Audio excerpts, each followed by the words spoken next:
Nagbigay ng matapang na pahayag si Abra na dapat daw magpasalamat ang lahat ng rapper sa Pinas sa Flip Top at sa nagtatag nito na si Enigma. Dahil di umano, kung wala ang mga ito, ay marahil hindi ganun kalakas ang rap music sa ating bansa.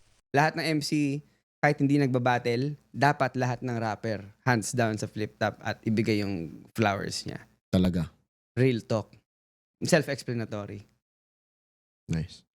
Arik, shoutouts Arik, Kuya Kev, buong Flip Top staff, lahat ng Flip Top MCs, tsaka magsulat-sulat ka na. Toot! Joke lang, biro lang, biro. Noong inilunsad ang Flip Top noong 2010, naging malaking plataporma ito para sa battle rap at underground artists. Dati, ang freestyle rap ay isang eksenang pangloob lamang. Pero dahil sa Flip Top, naging viral ito at umabot sa mainstream. Nandito na si Looney, muli nagbabalik.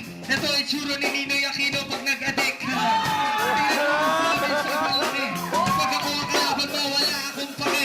May hawak ka pang bote, wala namang laman. Parang utak mo, nandiyan ka na naman. Kakainin mo, utak at ay pati ang bote. Tingnan mo, ang laki ng sapatos parang si Macdo. Kulay dilaw, kulay gray. Bakit ako ba ang kinalaban mo? Eh kita mo may sungay to. Kung susumahin sa buong piso lang ang buhay mo. Huwag na tayo magplastikan. Huwag mo kong lapitan. Baka lang hindi ko mapigil ang ilagay ang batas sa aking mga kamay. At ang araw na to ay maging araw ng patay. Ang Flip Top ay nagbigay ng bagong buhay sa rap scene ng Pilipinas, at si Enigma ang nasa likod ng lahat ng ito. Kaya't kung susuriin, may punto si Abra sa kanyang pahayag. Ngunit sa dulo, nasa bawat rapper na rin kung paano nila titignan ang naging papel ng Flip Top sa kanilang karera. At mapunta naman tayo sa ibang balita. Ang rap battle diss track sa pagitan nina Abra at Shii, ay isa sa mga inaabangang sagupaan sa OPM rap ngayon. Pero dahil sa matagal na katahimikan ni Shii, hindi pa malinaw kung may kasunod pang sagot o tapos na ang laban para sa kanya. Ano kaya ang susunod niyang hakbang? Magpapasabog ba siya ng panibagong diss track, o pipiliin niyang hindi na sumagot? Ang sigurado lang, patuloy itong pinag-uusapan ng rap community, at lahat ay naghihintay kung paano matatapos ang laban na ito.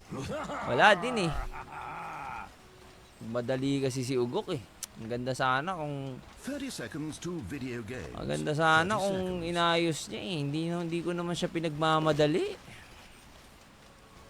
Wala eh. Kakatamad tuloy.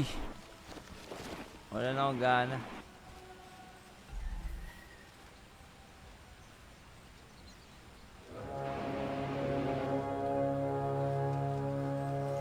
Kumbaga sa Dota guys, ang ginawa nag-rage buyback.